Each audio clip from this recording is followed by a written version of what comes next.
নমস্কার। আজকে সোমবার। এই প্রত্যেক সোমবার আমরা শ্রীকৃষ্ণের কথা বলি। এটি হচ্ছে আমাদের একটি সিরিজ ভগবান শ্রীকৃষ্ণকে নিয়ে, যে সিরিজটির নাম হচ্ছে কৃষ্ণ কথা। আমরা ইতিমধ্যে 2টি পর্ব করে ফেলেছি, আজকে আমাদের 3য় পর্ব।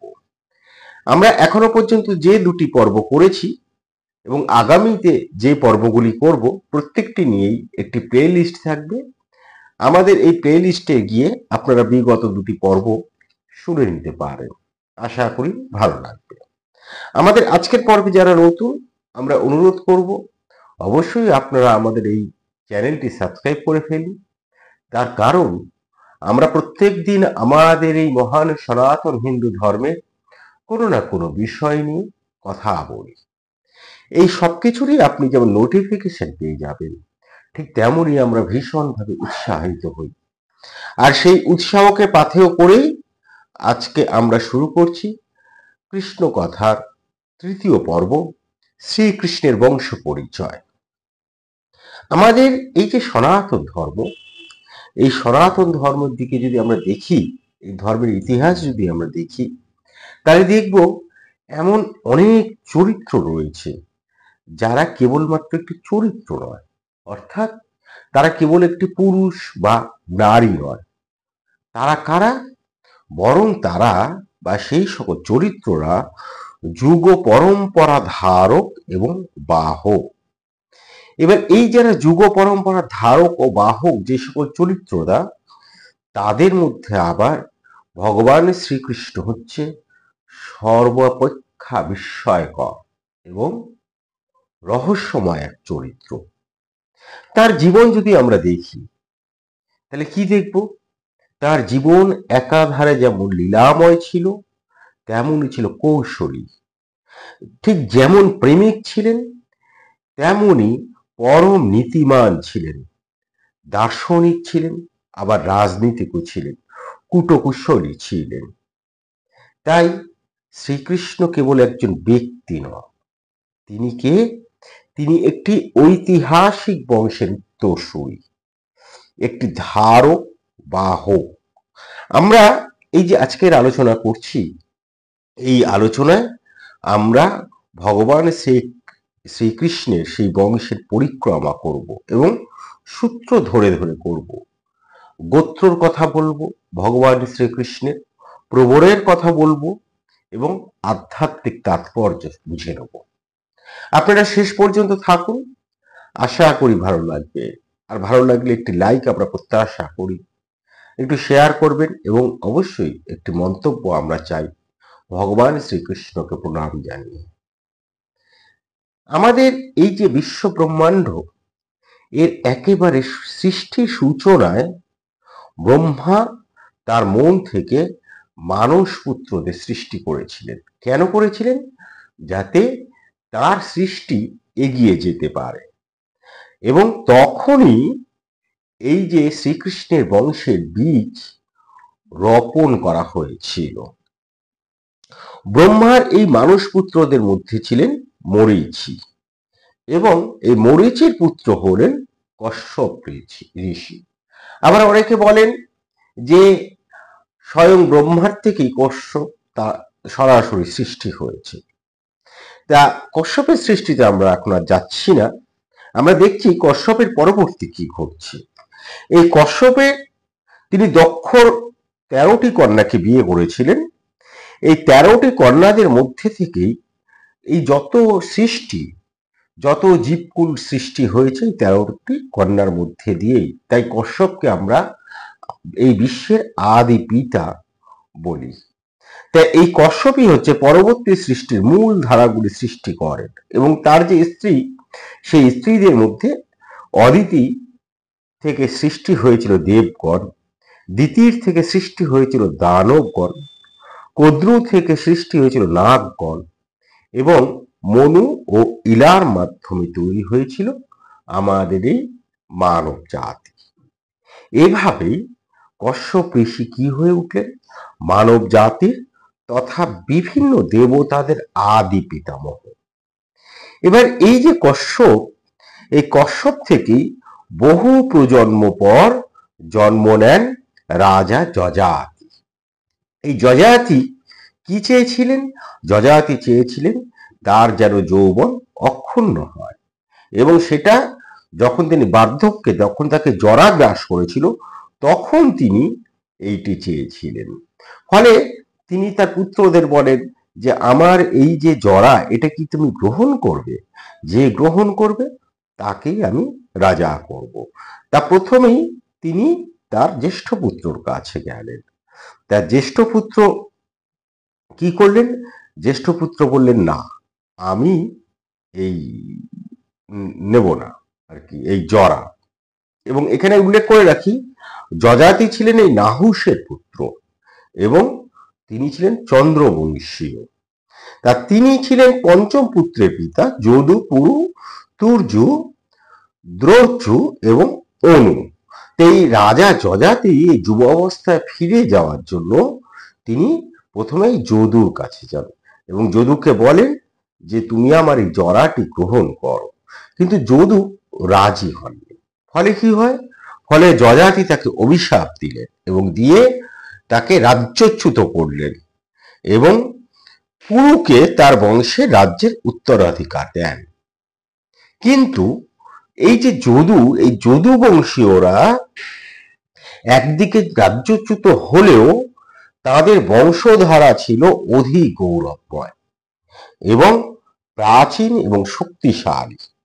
সেই যদু থেকেই শুরু হলো যাদব বংশ। এবার এই যদু বংশের মধ্যেই বংশানুক্রমে জন্ম নেন সুরসেন এবং তার পুত্র সুর, এবং এই সুরের পুত্র হলো বসুদেব, যিনি হচ্ছেন শ্রীকৃষ্ণের পিতা। আর সুরের আরেক সন্তান হচ্ছে উগ্রসেন, যিনি মথুরার রাজা ছিলেন। এবার উগ্রসেনের পুত্র ছিলেন এই কংস, যার অত্যাচারে গোটা যাদব রাজ্য অশান্ত হয়ে উঠেছিল। তা এই বসুদেব ছিলেন কংসের শ্যালক এবং বসুদেবের পত্নী দেবকী ছিলেন কংসের বোন। কিন্তু যখন এই দেবকী গর্ভবতী হন, তখন কংস জানতে পারলেন যে দেবকীর অষ্টম পুত্রই হবেন তার মৃত্যুর কারণ। এবার কংস একেবারেই অপেক্ষা করলেন না অষ্টম পুত্রের জন্য। তিনি কি করলেন? দেবকী ও বসুদেব এই যে দম্পতি, তাদের কারাগারে বন্দী করলেন। এবার দেবকী ও বসুদেবের সন্তান হওয়া মাত্রই তাদের তিনি হত্যা করলেন। কিন্তু দেবকীর অষ্টম পুত্র শ্রীকৃষ্ণ যখন জন্ম হয়, তখন এক অলৌকিক শক্তির দ্বারা পিতা বসুদেব তাকে নদী পার করে গোকুলে নন্দ যশোদার কাছে রেখে আসে। অর্থাৎ কংসর হাত থেকে শ্রীকৃষ্ণ মুক্তি পায়। এবার নন্দ ছিলেন এই যে গোপ সমাজের প্রধান এবং সম্ভবত যাদব বংশেরই একটি শাখার প্রতিনিধি, যারা পশু পালনকে জীবিকা হিসেবে বরণ করেছিলেন। এই গোপ বংশীয় নন্দগৃহে শ্রীকৃষ্ণ বেড়ে ওঠেন এবং সেই সময় তার নাম ছিল গোপাল। হ্যাঁ, এবার এই শ্রীকৃষ্ণ ছিলেন, তাহলে আমরা দেখতে পেলাম যে আসলে তিনি ছিলেন চন্দ্রবংশীয়। তার কারণ যযাতি ছিলেন বা নহুষ ছিলেন চন্দ্রবংশীয় এবং চন্দ্রবংশীয় সোমবংশ, যার ঐতিহ্য ছিল চন্দ্রদেব থেকে উৎপন্ন। এবং শ্রীকৃষ্ণের গোত্র ছিল কি? গোত্র ছিল স্বাভাবিকভাবেই কাশ্যপ, কারণ কশ্যপ ঋষি হচ্ছে যাদব বংশের আদি। এবং যারা কশ্যপ গোত্র, তাদের তিনটি প্রবর থাকে, নাহুষ, যযাতি ও যদু। শ্রীকৃষ্ণের এই তিনটি প্রবর। এবার শ্রীকৃষ্ণের প্রধান পত্নী ছিলেন হচ্ছে রুক্মিণী। এবার এই শ্রীকৃষ্ণ এবং রুক্মিণীর যারা পুত্র ছিলেন, তারা হচ্ছেন প্রদ্যুৎমন্য এবং যার পুত্র হচ্ছে অনিরুদ্ধ, এবং এই অনিরুদ্ধেরই পুত্র হচ্ছে বজ্র। যাদবরা যখন অভ্যন্তরীণ বিবাদ ধ্বংস হয়ে যায়, তখন শ্রীকৃষ্ণ তার দেহ ত্যাগ করে চলে যান এবং তারপর এই বজ্রকেই যাদব বংশের ধারক হিসেবে রাজা ঘোষণা করা হয়।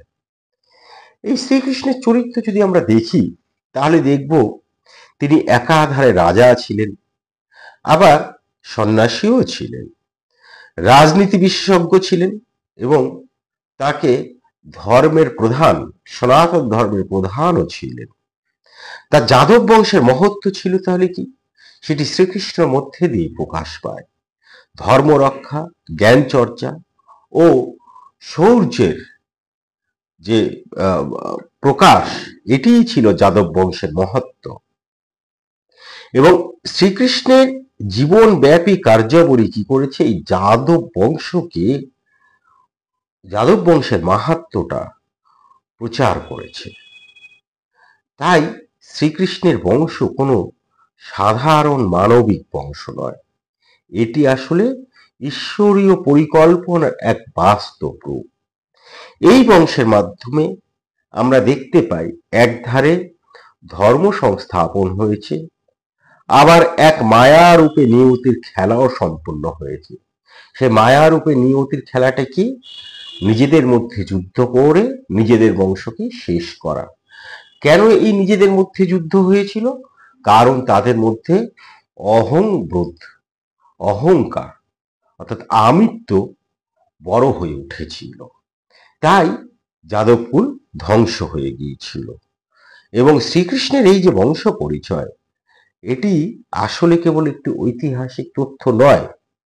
আমরা এর আগে আলোচনা করেছি, যখন দ্বারকা নগরী নিয়ে এর আগের পর্বেই আমরা কথা বলেছি। সেখানে আমরা জানিয়েছি ঐতিহাসিকভাবে কিভাবে প্রমাণিত হয়েছে যে দ্বারকা নামে এক নগরী সত্যিই ছিল। এবং মহাভারতে যে আমরা বর্ণনা পাই দ্বারকা নগরীর, তার সঙ্গে দ্বারকা নগরীর মিল রয়েছে। এবং সেখানেই দেখেছি বজ্র কিভাবে সেখানে এই মন্দিরটি তৈরি করেছিল শ্রীকৃষ্ণের, যা এক দ্বারকাধীশ মন্দির, যেটি এখনো রয়েছে, দ্বারকার প্রধান মন্দির। তা ঠিক আছে, আমরা তার মধ্যে আর যাচ্ছি না এখন। এটা গত পর্বে আমরা করেছি এবং আমাদের প্লেলিস্টে দেওয়া আছে, আপনারা শুনতে পারেন। তা সেটি এই ঐতিহাসিক তথ্যকে বলল শ্রীকৃষ্ণের বংশ। এটি কি?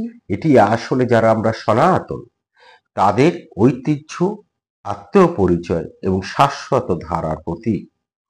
তার গোত্র, প্রবর ও বংশবাহিত বুদ্ধি আসলে আমাদের যে মানব সমাজ, তাকে কিন্তু এখনো দিশা দেখায়। তাই শেষে বলবো, আমাদের উচিত হবে এই যে বংশানুক্রমিক যে জানলাম, এটি জানাই শুধু নয়, তার অন্তর্নিহিত যে শিক্ষা আছে সেটিকে আত্মস্থ করা। এবং যদি তা করতে পারি, তাহলেই কিন্তু আমরা ভগবান শ্রীকৃষ্ণের অনুগামী হতে পারব। আজকে এই পর্যন্তই। যদি ভালো লেগে থাকে, আবারও বলি, আমরা একটু লাইক প্রত্যাশা করি, একটু শেয়ার প্রত্যাশা করি, আর একটু মন্তব্য প্রত্যাশা করি। ভালো থাকবেন, ভালো রাখবেন, নিজে আনন্দে থাকবেন, অন্যকে আনন্দিত রাখবেন। ধন্যবাদ, নমস্কার।